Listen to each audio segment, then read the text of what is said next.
Bonsoir à tous et bienvenue dans ce nouveau live. Nouvelle semaine, nouveau live, épisode anniversaire numéro 100. Plus de 2 ans de live avec mon acolyte Blaise.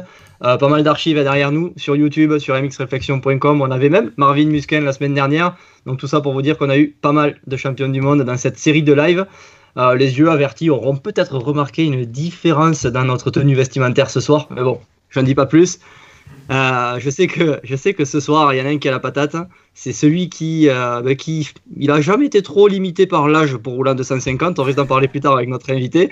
Il a fait toute sa carrière en 2,5, mais il risque de passer sur un 450 pour préparer le Touquet 2021. C'est Blaise Abadi. Comment ça va, Blaise? Ça va très très bien, ravi de vous retrouver, un invité de marque ce soir, un invité qui œuvre beaucoup dans le motocross. Donc on va poser pas mal de questions. Comme tu l'as dit, tenue spéciale pour la centième quand même, la centième 100 émission qu'on présente avec toujours des invités hyper intéressants. Ce soir, on va avoir pas mal de questions à poser à notre invité, on va avoir pas mal de réponses intéressantes, je le sens. Mais avant d'aller plus loin, Nico, je te laisse le présenter. Ouais, avec nous ce soir, il y en a peut-être qui ne le savent pas, mais c'est un ancien footballeur professionnel. Je pense qu'on parlera même de football dans notre live MX Réflexion. Il n'y a pas de doute.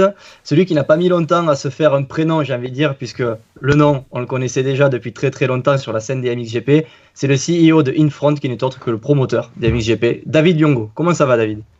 Bonsoir à tous. Écoute, ça va, en confinement, hein, comme la moitié du monde sur Terre en ce moment. Voilà, j'espère que tous ceux qui regardent sont en bonne santé et que leurs proches vont bien et qu'ils ont un esprit positif pour la suite, parce qu'il va falloir quand même aller au-delà de ce qui se passe aujourd'hui et puis ressortir quoi, hein, bientôt, on espère. On espère tous, c'est vrai que ça... Voilà.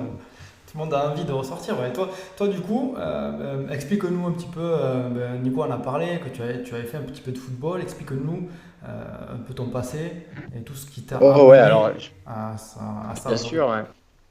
Ouais, alors pour être très très court, je suis né donc en 88 à Monaco.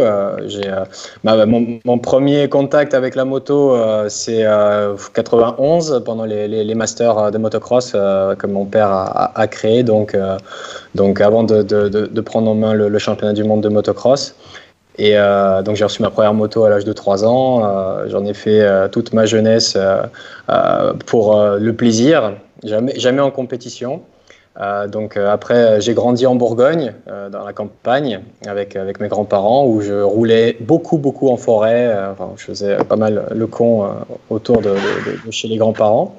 Et donc, ce monde, le monde du motocross et le monde du football, voilà, deux passions qui m'ont toujours animé. Et je voulais en faire ma vie. Et du coup, je suis redescendu dans le sud à 15 ans, à Monaco, où j'ai eu la chance de pouvoir jouer à l'AS Monaco jusqu'à 19 ans, dans les différents niveaux de jeunes, donc au centre de formation. Et après, j'ai signé pro en Suisse, où j'ai joué 5 ans en deuxième division suisse. Et j'ai joué une année en Écosse, en deuxième division écossaise, à Livingstone. Et j'ai terminé ma courte carrière sur blessure. Je me suis fait super mal au pied, à la cheville. Du coup, après pas mal de rééducation et tout, j'ai arrêté.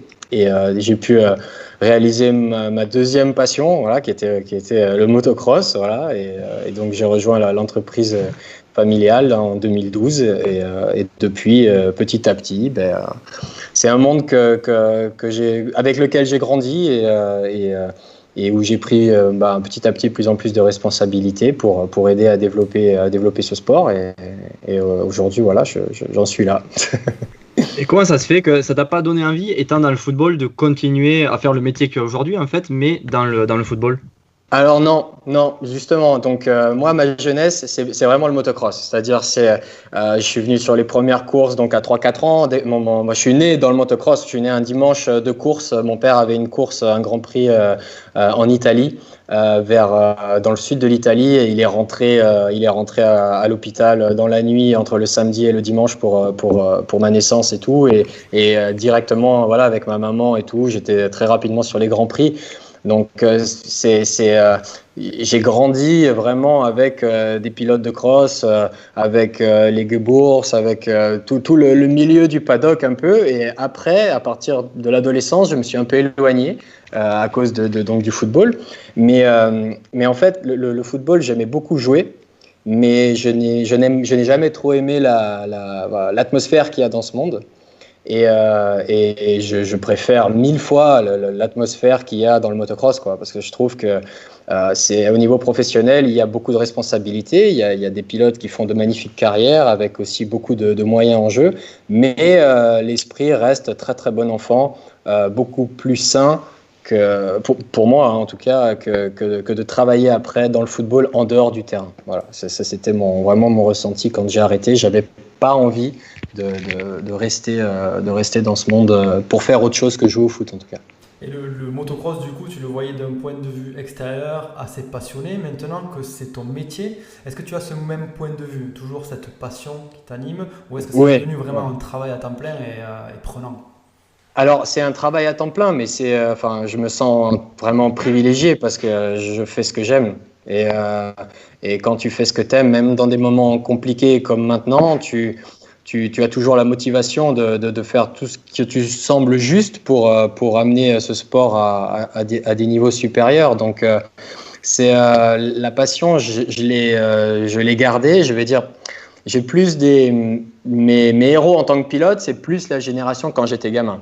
Donc là, aujourd'hui, j'ai des relations super avec énormément de pilotes, mais c'est une relation cordiale, c'est une relation, j'admire énormément ce qu'ils font, mais c'est pas la même, tu les vois pas avec les mêmes yeux que quand t'es un gamin, quoi. Ça c'est sûr. Et après, tu as des responsabilités qui arrivent, qui prennent le pas des fois sur le plaisir, parce que tu as une responsabilité importante quand on fait les courses et tout, que ça se passe bien. Mais après, si j'arrive à pas avoir de rendez-vous pendant les courses, je privilégie quand même de pouvoir regarder quelques courses, quoi. Ça c'est clair. Est-ce que ça te permet quand même d'avoir des affinités avec certaines teams ou pilotes, ou c'est uniquement professionnel avec eux? Non, les affinités, il y en a, hein, forcément. Après, il faut toujours essayer de garder un certain recul parce que à la fin, nous, on est le promoteur, on n'est pas le juge, on n'est pas l'arbitre. Ça, c'est la fédération internationale. On doit faire le bien de tout le monde pour élever le championnat. Donc, il faut faire attention les relations cordiales, de développer de l'amitié, mais que ça péjore pas ou que ça biaise pas tes choix après quand tu fais des choix stratégiques pour la société, quoi. Bon, on commence à avoir des questions. On rappelle les tenues. On a beaucoup de questions sur nos tenues et sur la partie moto. Les tenues, ne vous inquiétez pas, c'est par rapport à la 100e. C'est la 100e émission. C'était pour fêter ça. Et David, du coup, on a une question par rapport à la plus grosse différence dans les coulisses entre les deux mondes, la moto et le foot. Tu en as un petit peu parlé, mais est-ce qu'il y a des choses que nous on ne connaît pas? Alors.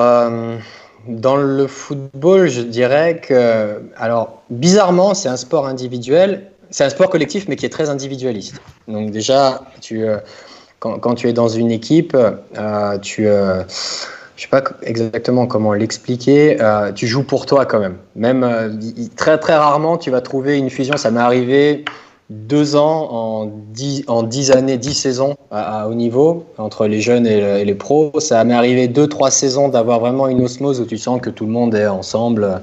Sinon, donc, tu te retrouves à faire ton travail, etc. Après, le football, ce qui est intéressant aussi, c'est au niveau de la vie sociale, dans un groupe. Tu apprends à jouer avec des gens que tu n'apprécies pas forcément, parce que dans une équipe de 11 personnes, tu ne vas pas forcément aimer tous tes coéquipiers. Et du coup, tu apprends à jouer avec eux aussi. Donc, tu dois un peu prendre sur toi pour faire le pas envers des gars avec qui tu n'irais pas boire un verre après. Mais après, dans la gestion des équipes, non, je pense que chaque sport a ses particularités. Ce qui me dérange vraiment, moi, dans le foot, c'est l'animosité qu'il y a parfois entre les équipes, entre les supporters, que tu n'as pas dans le motocross. Ça, c'est vraiment une très très grande différence. On le voit même, tu vois, au motocross des nations, où normalement là, tu devrais avoir presque de la rage entre les pays pour la victoire et tout, ça reste toujours bon enfant, quoi. Ça reste toujours quand des supporters français voient Cairoli faire une super belle course ou Jeffrey, enfin, tu vas les supporter de la même manière parce qu'ils ont du talent. Donc, t'as pas ce côté animosité que tu peux avoir de temps en temps dans le football. Et après, le motocross, tu as la partie camping, tu as la partie où tu as des familles qui viennent passer 3 jours sur place. C'est pas du tout la même manière de consommer et de profiter de ce week-end. Donc c'est quelque chose qui pour moi est aussi une grande différence. Après, à haut niveau, oui, tu as aussi les agents comme tu as dans le football, tu as des contrats, tu as des contrats sponsoring, tu as un peu les mêmes logiques qui rentrent, mais pas autant exacerbées que dans le foot quand même.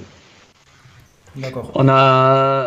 Pour rentrer dans le vif du sujet, dans l'actualité, on avait une question de Corentin et j'ai discuté aujourd'hui avec Cédric Lucas qui est en train de confectionner la piste à Ernée. Donc voilà, tu as bien compris, le vif du sujet, les Français sont inquiets. Est-ce qu'il y aura un MXGP en France ou même le motocross des nations, puisque c'est aussi un très très gros sujet. Je sais même pas si tu as la réponse en fait au jour d'aujourd'hui. Au jour d'aujourd'hui, le motocross des nations, il est au calendrier, il est confirmé. Enfin, pour moi, c'est s'il y a un monde en septembre qui existe, il y aura le motocross des nations, parce que c'est l'événement le plus important de la planète off-road. C'est 2 roues et 4 roues. Franchement, c'est devenu au cours des dernières années un événement incontournable. Donc, ça dépend énormément des décisions gouvernementales, gouvernement par gouvernement. Mais ce que j'ai aujourd'hui entre les mains, entre le fait que le gouvernement français dit que le 1er septembre, ça doit repartir de manière plus ou moins normale, le Tour de France mi-septembre, les compétitions sportives qui reprennent, je ne vois pas aujourd'hui de doute sur la tenue du motocross des nations. Vraiment, après, si le gouvernement français dit aucun événement sportif jusqu'au mois d'octobre, là, mais aujourd'hui, ce n'est pas du tout le cas. Donc, nous, on garde tout, on n'a absolument aucun doute sur la participation des pilotes. Il y aura un très très beau plateau, il y aura les meilleures équipes qui seront là avec les meilleurs pilotes. J'ai un très bon soutien des teams. Enfin, c'est l'événement, en dehors de l'aspect sportif, c'est aussi l'événement qui est la plus belle vitrine du motocross. Donc pour les marques, pour les constructeurs, c'est hyper important. Et moi j'ai la conviction, enfin je suis quelqu'un d'assez positif, donc c'est ma conviction que si ça repart correctement en septembre, les gens auront envie d'événements, auront envie d'avoir des occasions de faire la fête, de se réjouir. Enfin, je ne sais pas comment vous êtes, vous, à la maison, mais moi, avec mes amis, etc., on a envie que ça reprenne, que ça reparte, pas que le motocross, la vie sociale en général. Donc aujourd'hui, c'est dans 5-6 mois, je ne vois pas de problème à ce qu'il y ait les nations. Ouais. Et du coup, la question, c'était vraiment pour les teams, les pilotes. A priori, tu es positif là-dessus. Vu que ça sera au milieu de la saison, il n'y aura pas de souci. On aura bien les superstars en motocross des nations, forcément. Oui. Et du coup, est-ce que tu as une visibilité sur la reprise MXGP par rapport au déconfinement de chaque pays? Est-ce que déjà, tu peux apporter des réponses à l'heure actuelle?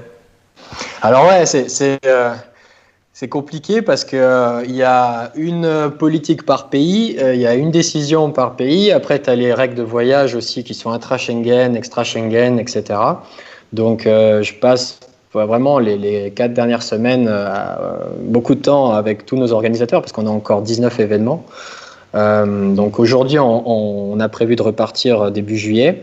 On va communiquer officiellement début de semaine prochaine avec la Fédération internationale pour faire un peu une mise à jour un peu des décisions qui vont être prises. Donc je peux pas en dire plus maintenant parce qu'il y a encore quelques décisions à prendre dans les jours qui viennent.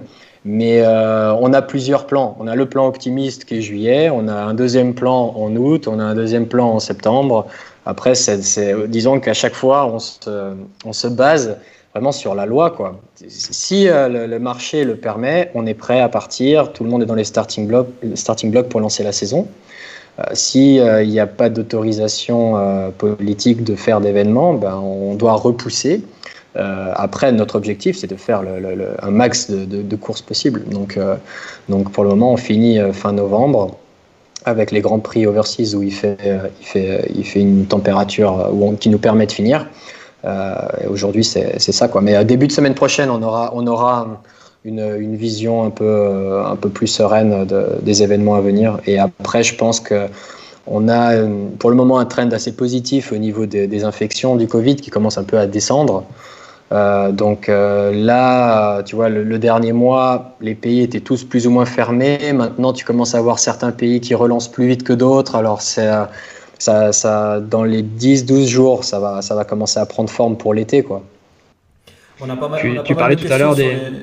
Excuse-moi Nico, on a beaucoup de questions sur les personnes qui s'inquiètent de la participation à 100% des pilotes au MXDN, en fait, qui ont peur que les pilotes le fassent un peu, voilà, ceux qui jouent la tête du championnat du monde ou des US. Voilà, ils ont peur par rapport à ça. Qu'est-ce que tu en penses, toi? Moi, je pense aujourd'hui vraiment que les meilleurs pilotes seront là. L'AMA nous a pour le moment confirmé qu'il y aura une équipe américaine. Après, les pilotes du mondial, j'ai une très grande certitude qu'ils seront présents pour les nations. Ça sera du coup une épreuve de plus, ça sera comme une épreuve de plus au calendrier au final dans leur championnat, vu que c'est la continuité. Ouais, plus ou moins, ça prendra un peu cette forme-là, ouais. On parlait là, tu mentionnais la masse, ça me fait penser. Quand on écoute les Américains parler, ils adorent vraiment les MXGP. Tu vois, ils trouvent que ça fait vraiment professionnel, que ce soit les médias, les pilotes, tout le monde trouve ça vraiment très pro. Tu sais, entre la pit lane, des petits détails comme les aires de lavage. C'est des choses qu'on retrouve pas aux États-Unis où c'est vraiment un petit peu plus la campagne, c'est pour parler vulgairement. Mais en Europe, on pense que la référence elle est aux US. Toi qui es plutôt bien placé, quelle est ta réponse à ça? Alors, moi, ma réponse, elle est Tu as tiré la couverture un peu de ton côté quand même. Non, alors je vais essayer d'argumenter. Après, voilà, pour moi, écoute, la France a un amour pour les États-Unis. Ça, c'est plus ou moins historique. Il y a une grande partie qui est faite grâce à l'histoire de Supercross de Bercy, au fait que Jean-Michel soit parti là-bas. Après, d'autres pilotes français sont partis là-bas aussi. Et il y a toujours eu cet amour pour les États-Unis du côté français. Des autres pays, c'est beaucoup, beaucoup moins le cas. C'est beaucoup, beaucoup moins le cas pour la partie motocross. Après, si à une certaine époque, les États-Unis avaient vraiment les pilotes qui dominaient le motocross et le supercross, ça c'est indéniable.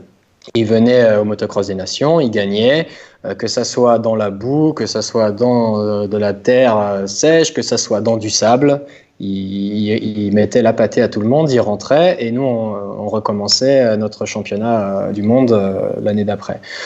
Je pense que ça s'est beaucoup, beaucoup, beaucoup atténué lors des 15 dernières années. Aujourd'hui, ce que je remarque aussi au niveau plus ou moins du business, et le business suit plus ou moins le talent parce que c'est là où tu as la plus grande visibilité, c'est que tu as eu vraiment deux grandes spécialisations. Tu as eu la spécialisation Supercross qui est aux États-Unis, et ça c'est indéniable. Quand tu veux faire une grande carrière de Supercross, tu vas partir aux US.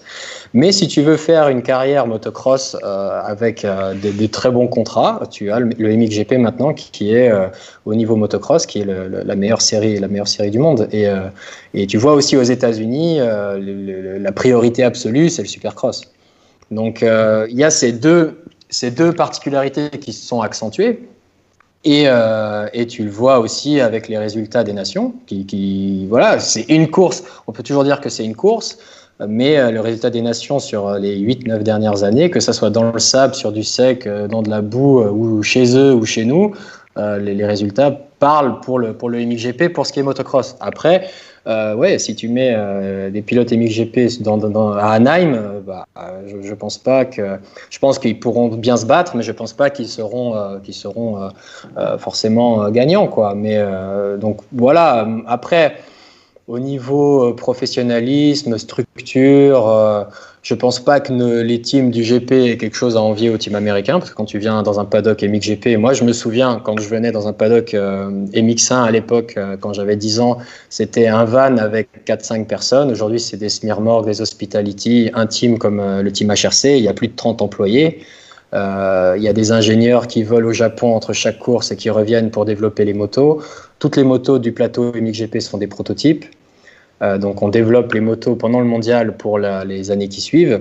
Donc au niveau, à ces niveaux-là, on est très très bien, quoi. On peut toujours faire mieux, mais je pense vraiment que le championnat du monde des MXGP, c'est l'endroit où il faut être pour le motocross.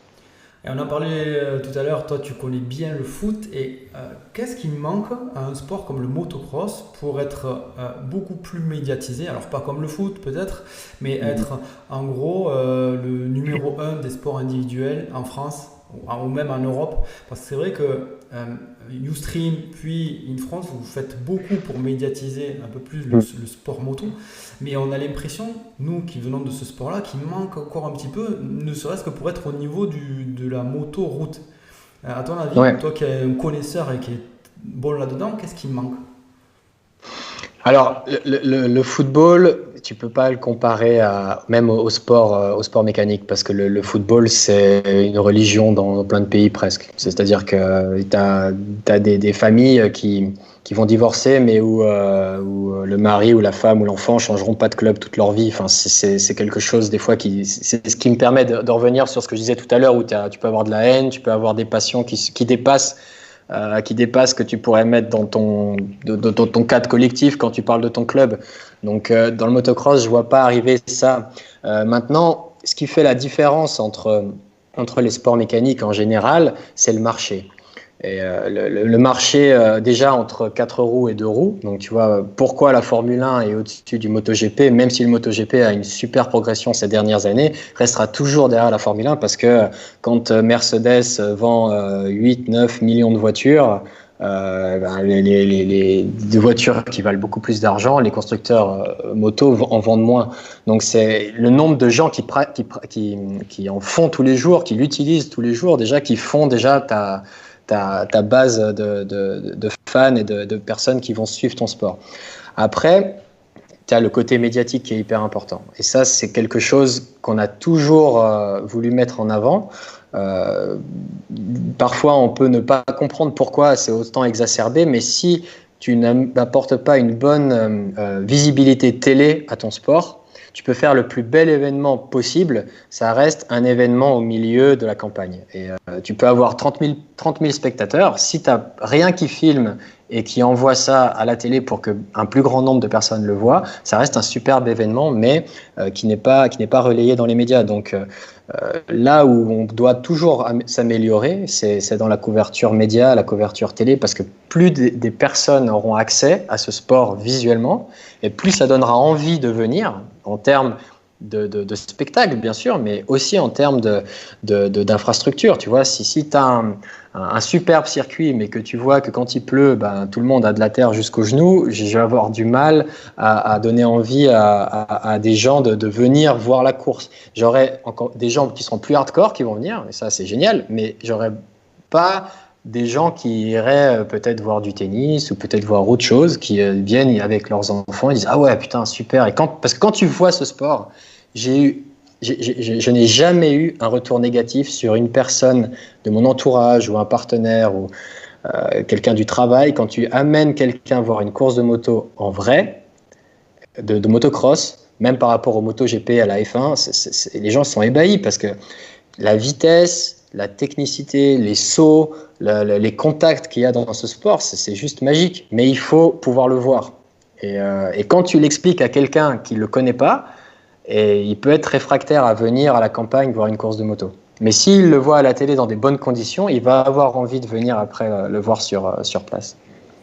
Ça me fait penser à quelque chose. On en avait parlé de médiatiser le motocross. On en a parlé dans un de nos lives avec David Vuillemin et aussi avec Eric Perronard, qui n'avait pas du tout le même avis ni l'un ni l'autre.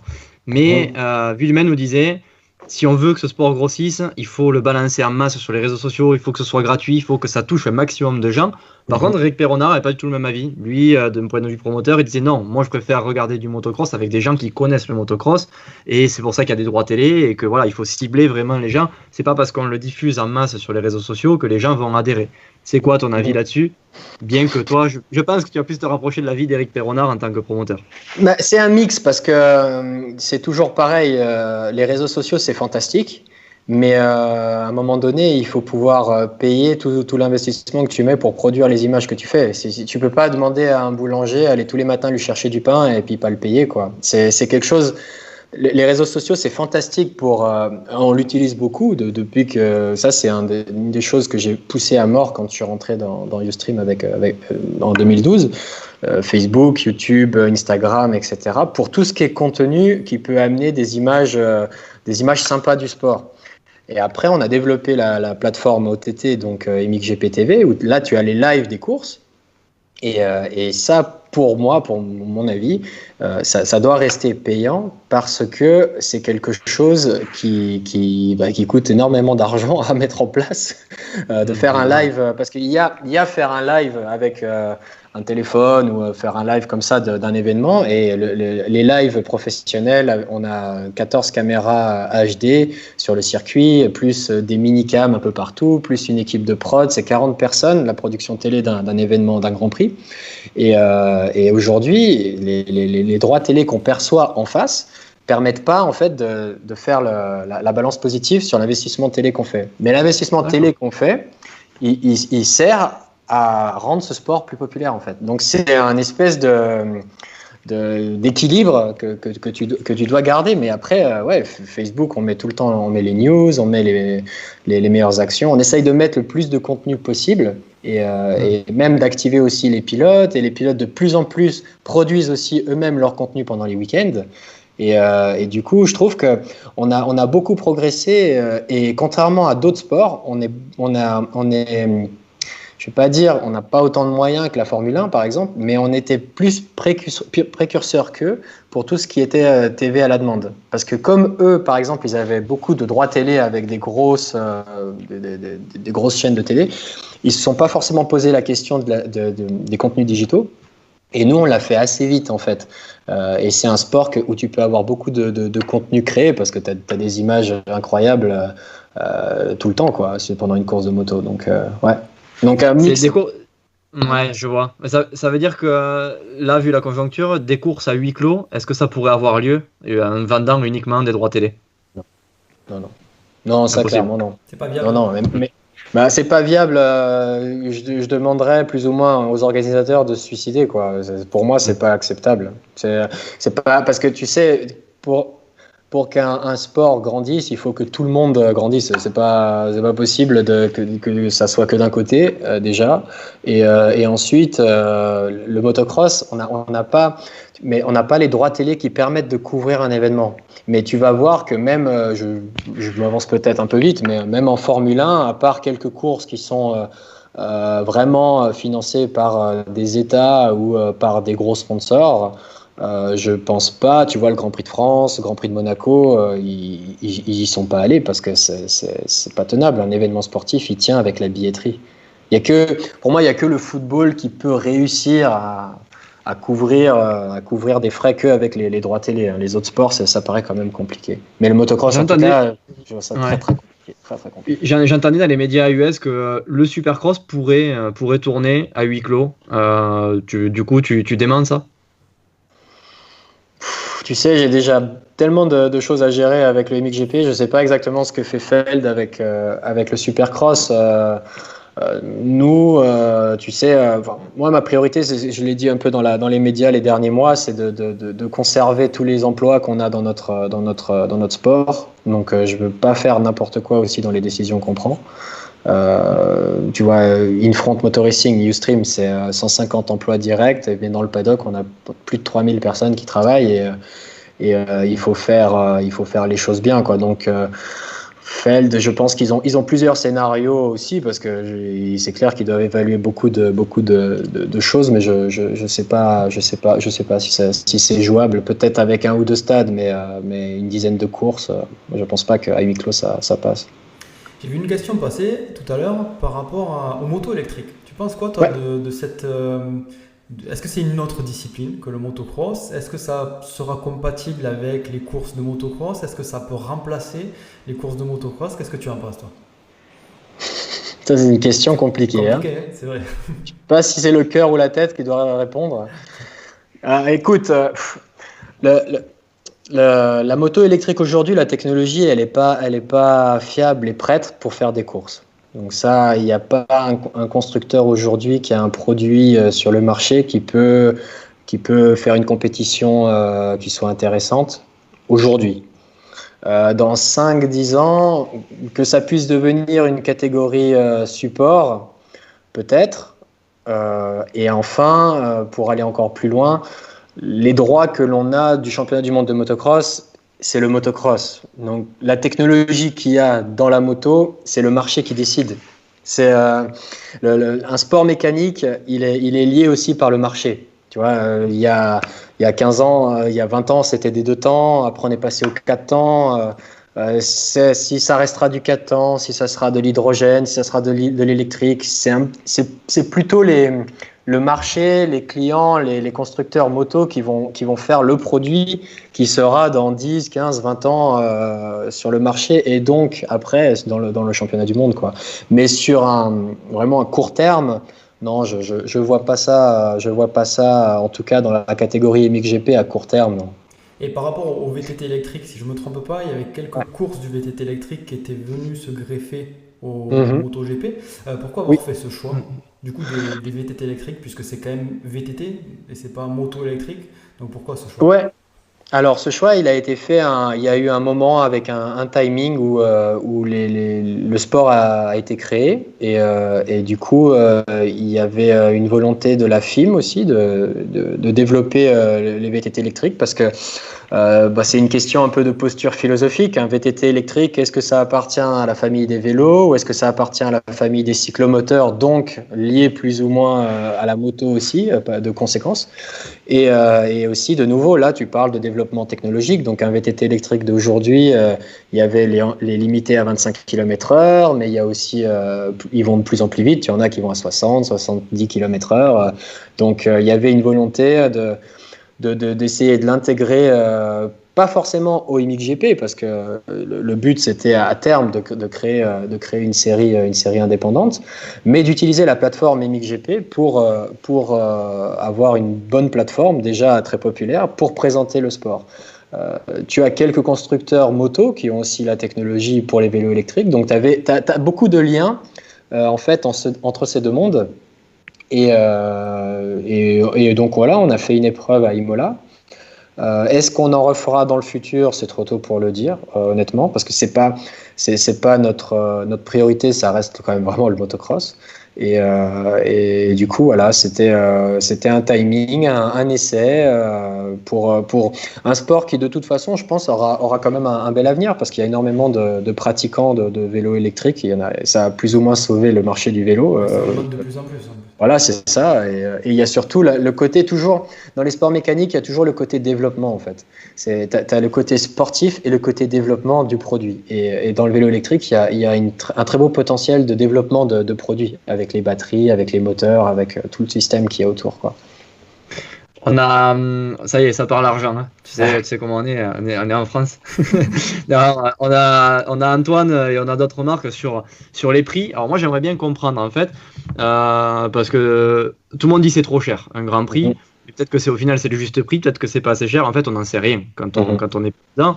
Aujourd'hui, quand on paye une place pour aller voir un MXGP, quand on paye un accès au paddock, c'est vrai que c'est une certaine somme, mais à qui va cet argent? Est-ce qu'il va à l'organisateur? Est-ce qu'il va à Infront? Comment c'est réparti? Est-ce que tu peux nous en dire un peu plus pour tous ceux qui disent c'est trop cher? Alors, déjà, trop cher, oui, tout est trop cher aujourd'hui. Mais à la fin, quand tu achètes un DVD, tu le payes 20 euros. Et en même temps, à côté, tu as des promotions, tu peux en acheter 10 pour 2 euros. Donc, le prix, il est fait par le produit que tu veux vendre. Et aujourd'hui, quand tu payes le prix moyen, ça doit être autour de 65 euros pour le week-end, plus le billet paddock à entre 5 et 10 euros suivant les pays. Tu as 2 jours, voire 3 des fois, parce que ça commence le vendredi soir, d'événements qui commencent à 8 heures du matin, qui finissent à 18 heures, où tu viens voir les meilleurs pilotes du monde rouler, plus toutes les activités que tu peux avoir dans le paddock, de voir les motos, de voir tout ça. Donc pour moi, le prix justifie plus ou moins l'événement. Quand tu payes de nouveau pour faire un parallélisme avec le football, quand tu payes une place pour aller voir de la Champions League, parce que là je te parle pas de prix Ligue 1, quand tu vas voir le MXGP, tu vas pas voir la Ligue 1, tu vas voir la Champions League, tu vas voir la Coupe du Monde si tu veux comparer avec d'autres sports.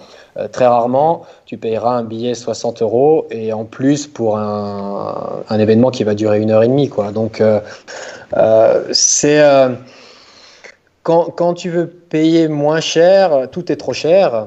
Mais d'un autre côté, quand tu vois l'investissement qu'il y a sur un Grand Prix, c'est pour moi justifié. Après, l'argent va, pour la France, l'argent va à l'organisateur.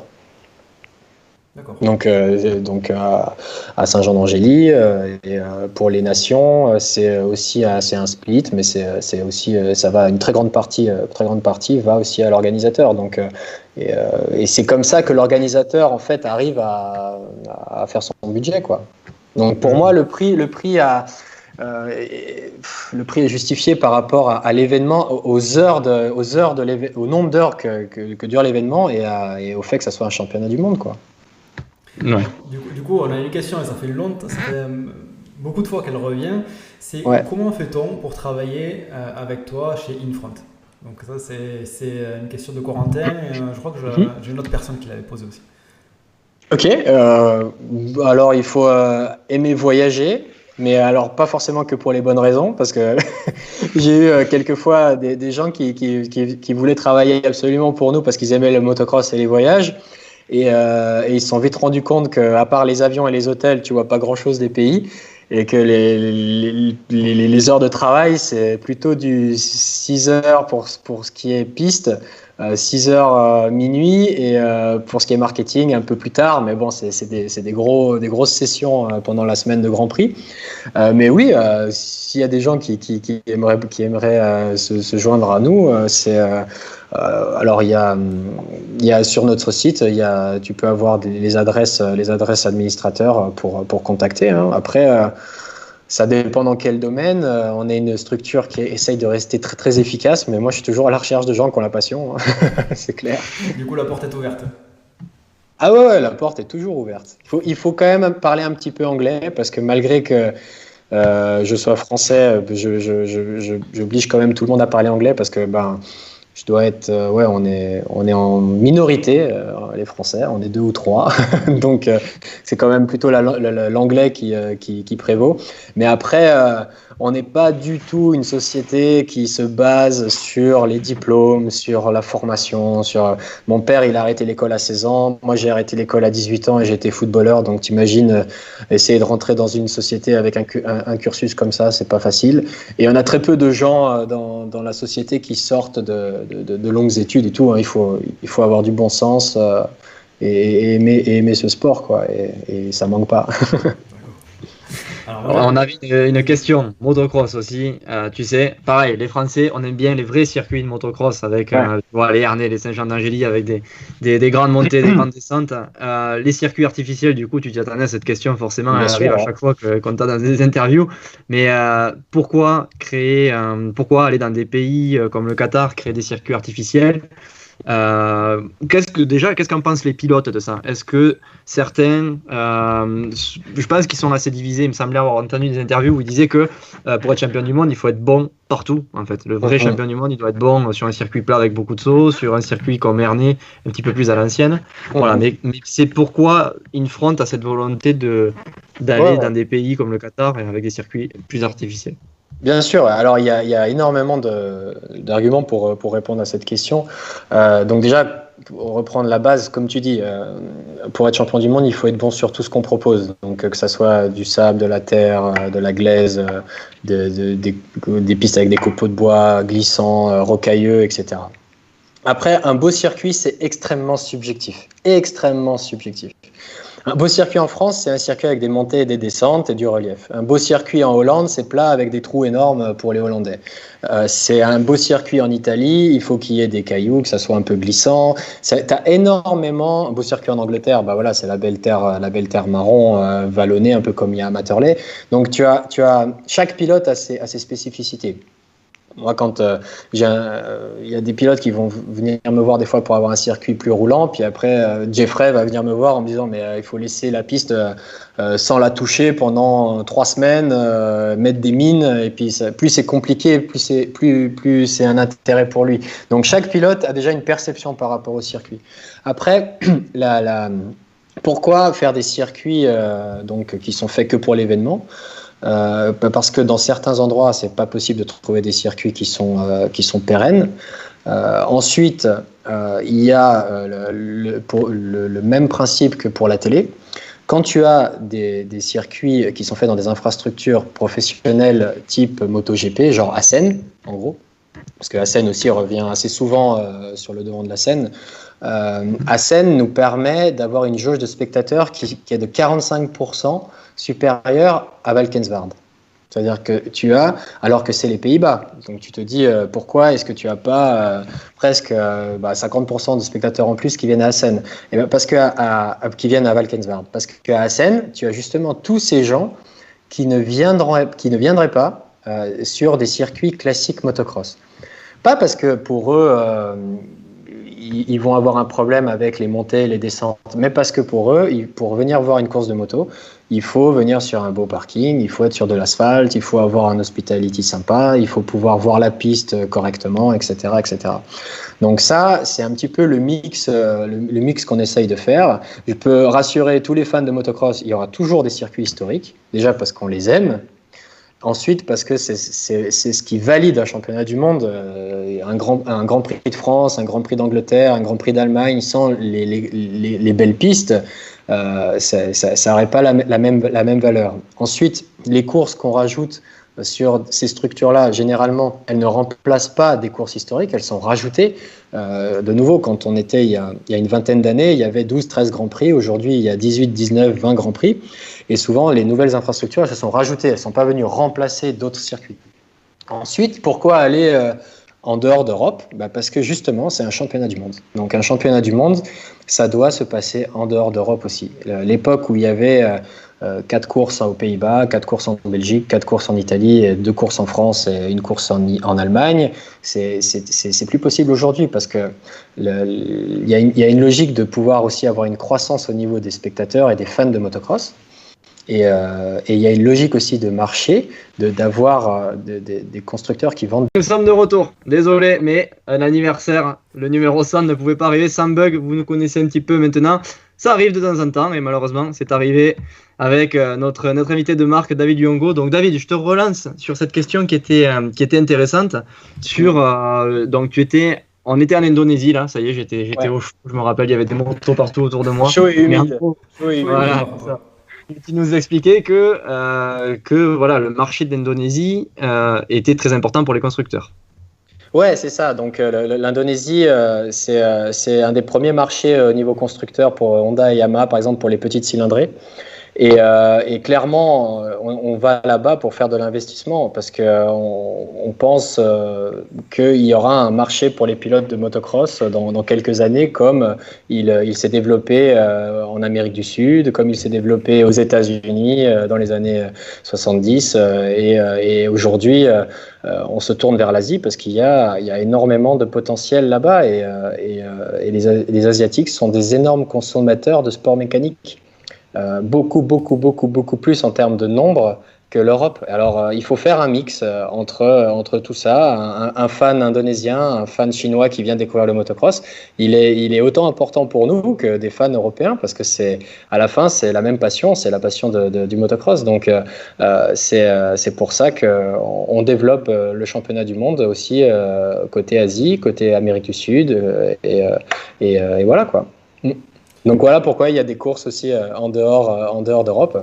Après, quand on va dans ces endroits, on doit construire des pistes vraiment de zéro.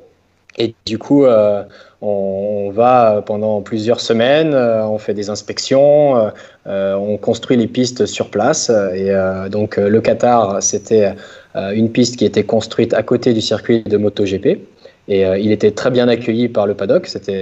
Tout le monde était très content de commencer là-bas aussi parce qu'il y avait un bon climat et les conditions étaient très bonnes. Et c'était quand même la première et unique jusqu'à aujourd'hui course de motocross nocturne sur une piste de motocross qui faisait son kilomètre 6. Donc c'était quand même quelque chose d'assez exceptionnel en termes de travail et de construction. Et après, les différentes pistes que l'on construit, il y en a des plus compactes quand on a des conditions un peu plus compliquées pour pouvoir assurer des courses qui soient le mieux possible. Et quand on a des endroits qui le permettent, on fait des circuits plus coulés. Mais c'est les mêmes personnes qui font la piste argentine, la piste indonésienne, la piste au Qatar. Ce sont des personnes de Ustream Infront et voilà quoi. D'accord. Nico, est-ce qu'on passerait pas à la question du jour? Blaise, il veut abréger. Mais, du coup, exceptionnellement, non, parce qu'on a plusieurs questions. On va les tenter quand même. On va les tenter parce qu'on a beaucoup de questions. Et on peut pas laisser partir David sans parler de la limite d'âge. Parce que cette question, elle est arrivée. Mais pour rester sur les Grands Prix Overseas, il y a plein de gens qui se sont chagrinés par le fait que les grilles ne soient pas pleines. Comment tu l'expliques ça aussi? C'est quelque chose qui est plus ou moins logique. Je peux pas, et c'est aussi compréhensible, je peux pas demander à un team privé de faire une saison où il peut se mettre en danger au niveau financier pour pouvoir aller en Indonésie. C'est pour ça, nous visons l'objectif, quand il y a des années sans blessés, d'être entre 25 et 27 pilotes. Et quand il y a des années un peu comme l'année dernière où il y a eu pas mal de blessés, tu peux avoir des grilles en fin de saison qui sont autour de la vingtaine de pilotes, plus les pilotes locaux. Quand on est en Amérique du Sud, ça peut arriver à 27-28. Quand on est en Asie, c'est un peu plus compliqué. Donc ça explique simplement le fait qu'il y a moins de pilotes qu'en Europe, quoi. C'est quelque chose qui, je l'espère, le fait d'y aller de plus en plus, de développer des écoles là-bas, de formation de pilotes, etc., ça amènera aussi les grilles à se remplir de pilotes locaux qui auront un niveau meilleur chaque année, quoi. Mais on doit commencer quelque part. C'est vraiment, dans certains pays, on est vraiment comme des précurseurs. On arrive, on sème des graines, le fait d'être là-bas, on développe des académies très souvent. En Indonésie, le championnat national, ça c'est pareil, on l'a pas filmé, mais tu vois, la première année où on était en Indonésie, il y avait une support class avec 40 pilotes, un peu tout et n'importe quoi. L'année dernière, il y avait à Semarang, il y avait 250 pilotes et il y avait des 85, des 125, des 250. Donc évidemment, ça allait pas aussi vite que le championnat d'Europe qu'on a aujourd'hui, et j'y reviendrai quand on aura la question sur les 23 ans, mais il faut commencer de quelque part, quoi. Donc c'est un peu pour ça qu'on a moins de pilotes quand on est en overseas qu'en Europe. C'est vrai que si on passe maintenant du coup à la question sur la limite d'âge, on a du pour, du contre, on a un peu de tout. Mais du coup, quel est ton avis toi là-dessus? Bon, si vous l'avez opté, bien sûr, plus de pour que de contre, mais comment ça se passe? Totalement pour. Et pour nous, alors la logique, ce qui vient valider la limite d'âge, c'est le système pyramidal qu'on a mis en place il y a 15 ans. Le système pyramidal avec le fait qu'on ait pris aussi les championnats d'Europe et que l'on ait créé une espèce de filière de talent qui commence en 65, 85, 125 et MX2 et MXGP. 250 Europe, c'est un petit peu pour ceux qui n'ont pas eu le temps du 125 à passer en MX2, mais pour nous, il y a une hiérarchie claire entre un gamin qui commence sur une 125 et qui veut être champion du monde MXGP, pas champion du monde MX2. Championnat du monde MX2, c'est un passage pour accéder à la catégorie reine. Et aujourd'hui, pourquoi on a eu ce constat-là? On a eu ce constat-là parce que si tu mets pas cette limite, tu as des pilotes qui vont faire leur carrière en MX2 et ils ont tout à fait raison. S'ils sont bons et qu'ils gagnent, pourquoi changer? Tu as des teams qui vont pas prendre le risque de mettre des jeunes Parce que quand tu as un pilote qui gagne, qui a 27 ans, pourquoi est-ce que tu te risquerais à mettre un pilote de 18, 19 ans dans les contes de fées, bien sûr que tu le ferais. Mais après, dans la réalité du terrain, tu as quelqu'un qui gagne, tu gagnes la personne qui gagne. C'est tout à fait normal. Donc ça libérait pas des places pour la classe de ennemi. Et après, en MXGP, tu t'installais dans une espèce de routine où tu avais une hiérarchie qui était faite et qui pouvait rester la même pendant 3-4 ans, avec des pilotes qui pouvaient rester 5e et être contents. Et ils ont aussi raison, hein, quand tu es à ton niveau et que tu sens que tu es sur une bonne marge. Donc tout le système avait sa logique, mais le fait de mettre cette limite d'âge, tous les ans, tu as des jeunes qui ont le couteau entre les dents, qui ont 24 ans, et qui viennent bousculer la hiérarchie MXGP. Donc ça met des très belles courses en MXGP, parce que tu as des talents qui montent. Ça libère des places en MX2 pour les jeunes du 125 talentueux, et ça amène toujours un espèce de cycle de pilotes frais qui ont vraiment de la motivation de gagner. Donc, et globalement, ça a élevé le niveau MXGP. Et pourquoi ne pas, on avait cette suggestion en commentaire, pourquoi ne pas limiter le nombre d'années à MX2 plutôt que de le limiter avec l'âge?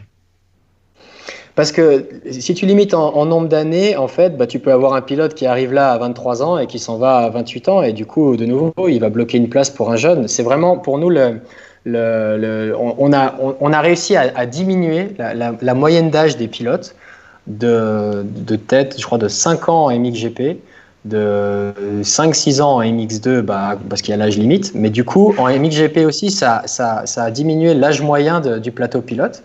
Et l'âge de forme quand tu es au top dans ce sport, c'est entre 25 et 32-33 ans.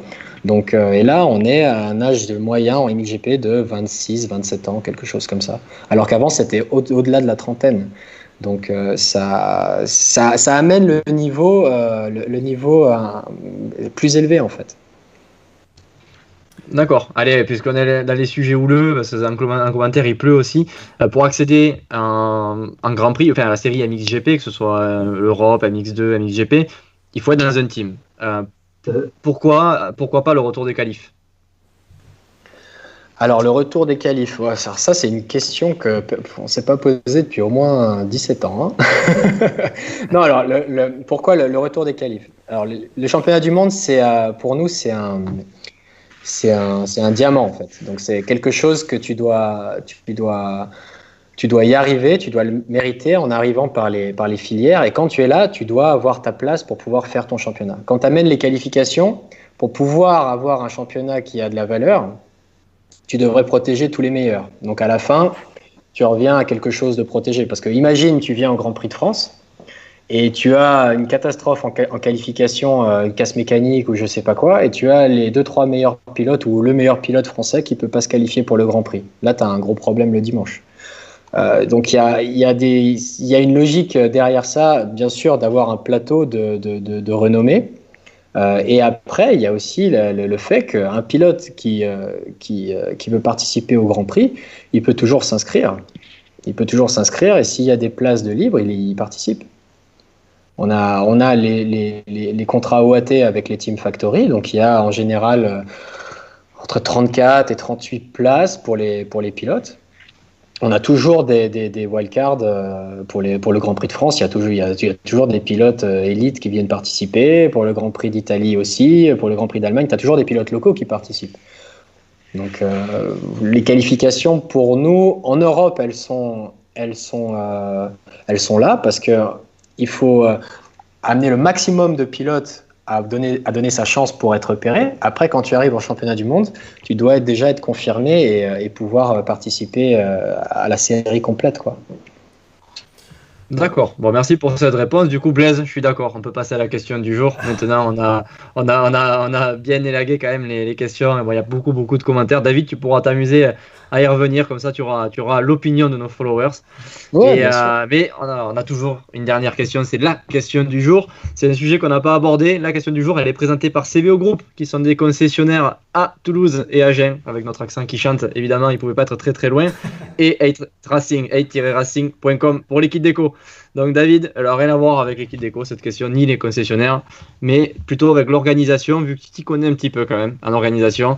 Est-ce que tu pourrais nous donner 3 clés pour organiser un motocross à succès? Et ça peut être un motocross local aussi. On va dire que voilà, les clubs avec beaucoup de bénévoles sont preneurs de ce type de conseils, je pense.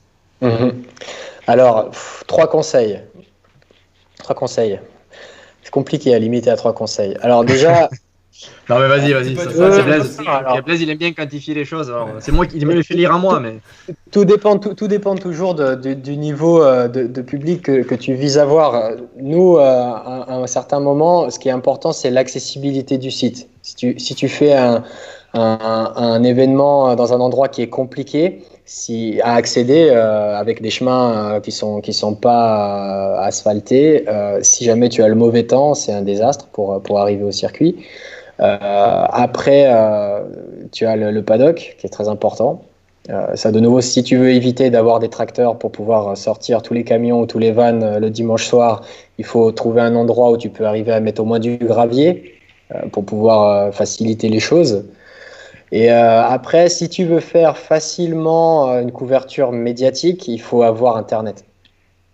Parce que comme ça, tu peux faire des mini-lives, même avec très peu de moyens. Aujourd'hui, tu peux y arriver et tu peux pouvoir faire parler de ton événement aux gens qui viendront, quoi. Après, la bonne ambiance du motocross, autant au championnat du monde que pour une petite course locale, elle y est. Parce qu'à la fin, tu as la bonne bouffe le soir, tu as les grillades, tu as les bons moments. Ça change pas. Ça vraiment, c'est vraiment une chose qui est incroyable. Que tu peux faire vraiment un mondial ou un grand prix ou un événement local. Tu as les mêmes bases. Après, vraiment, c'est plus tu vas accueillir de monde, plus il faut que tes infrastructures elles soient belles. Après, j'ai même pas parlé de la piste parce qu'en France, il n'y a que des belles pistes, donc il n'y a pas besoin de conseils. En fait, le conseil, la problématique, on a l'impression des motocross régionaux, c'est faire venir un maximum de public. Toi, ce que tu conseilles du coup, et c'est vrai que c'est contre-intuitif parce que les clubs régionaux pensent plus à améliorer la piste pour améliorer le spectacle, pour qu'il y ait plus de public, mais au final, toi, tu conseilles d'améliorer les à côté pour faire venir un public novice qui, au final, connaît peu de choses du motocross. Ben,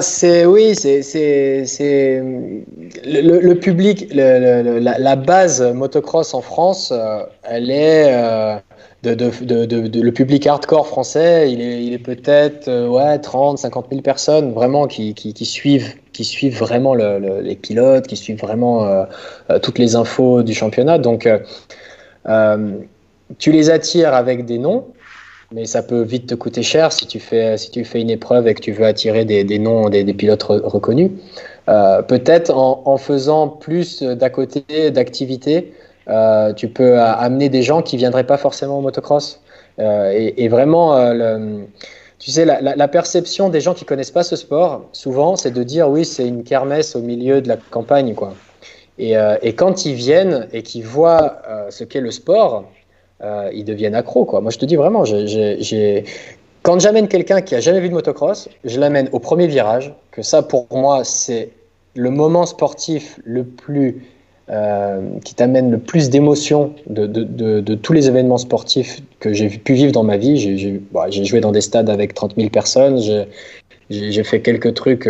À Monaco, comme j'ai grandi là-bas, enfin, j'allais au Grand Prix de Formule 1 tous les ans, donc j'ai vu des choses sportives qui sont assez sympas, mais il n'y a rien qui est comparable avec un premier virage de course de motocross. Rien. Parce que tu as des 40 fous furieux qui arrivent dans cette première corde là et c'est fantastique. Et après, d'emmener quelqu'un au bord d'un saut de 25 mètres que le pilote prend en faisant un super scrub et tout. Donc quand les gens arrivent sur place, c'est pas possible qu'ils repartent en étant déçus. Mais pour les amener, il faut que ça soit pas trop loin des villes, que quand ils arrivent, ils se soient bien garés, que où ils aillent, ça soit pas Survivor, et que même quand il pleut, ils puissent avoir une bonne expérience. C'est quelque chose pour moi qui est important à considérer, quoi.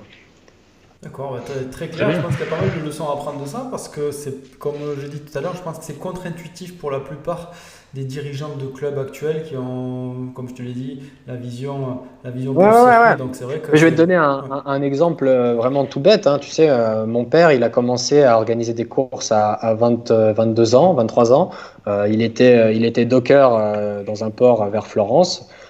Et il y avait déjà des courses de motocross, hein. Il y avait déjà un championnat du monde, il y avait tout qui tournait, quoi. Mais lui, par exemple, la première chose qu'il a essayé de faire, c'est de rendre ce sport plus propre, de rendre ce sport plus accueillant, de rendre ce sport plus brillant, tu vois, de mettre des petites touches comme ça qui font que c'est pas que du motocross, c'est un bon moment que tu viens passer et tu as du sport en plus dedans. La France a la chance d'avoir des pistes magnifiques, donc c'est pas, tu vas faire plus plaisir aux pilotes en faisant des belles pistes, bien sûr, mais le public qui n'est pas connaisseur de motocross, le départ, les sauts, c'est quelque chose qu'il va déjà apprécier en fait.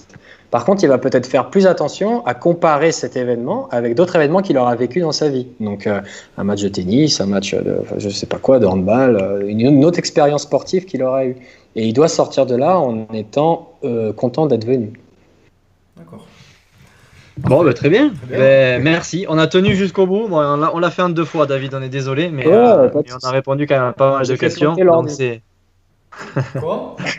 J'ai fait planter ton ordi. Ouais, il fume, il est en train de fumer là. J'ai de la fumée. Non, Mais on va non. investir. C'est promis, plus de bugs. Là, à partir du numéro 100, c'est le nouveau départ. Et on va arriver au 200e à pleine bombe. Bon, en tout cas, merci David, c'était un plaisir de te recevoir ce soir. On a balayé pas mal de questions, on a vu pas mal de choses avec toi. Il nous tarde d'avoir Ouais, ouais, clairement. le calendrier de Clairement. reprise, ça c'est clair. Mm. Mais Ouais, bah, je pense qu'il nous tarde à tous de reprendre une vie à peu près normale, quoi, hein. Donc, exactement. motocross en fait partie. C'est Bon, ça. Bon, merci David. Bonne soirée à tous. On se retrouve peut-être pas la semaine prochaine parce qu'on est en déplacement avec Blaise, mais on se retrouvera pour un live le numéro 101, probablement dans 2 semaines. Bonne soirée. bonne soirée, Bye. merci à tous. Bonne soirée à tous. Bye bye. Au revoir. Au revoir.